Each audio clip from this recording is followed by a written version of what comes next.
I don't know if you guys remember, but client called me, tell me the furnace was working, just stop.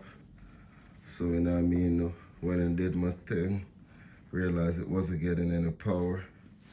So, went and fixed the transformer.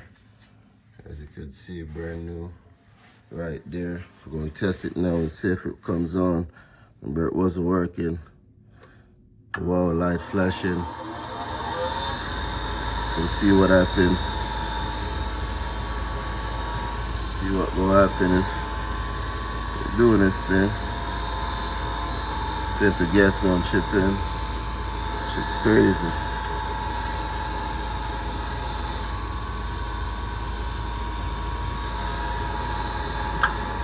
Alright.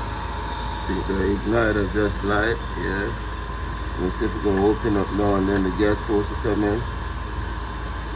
Good.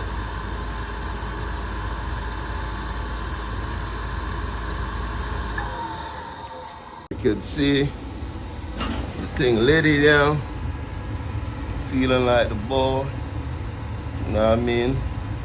Ain't nothing. It was just me tripping. Alright, now the fan comes on. Let me see if everything working smooth. Yeah, the fan just kicking in. Now we're sending up the heat. Yeah. You know what I mean? Word. Gotta have a meter to get the job done. 76 ohm improvement. All maintenance.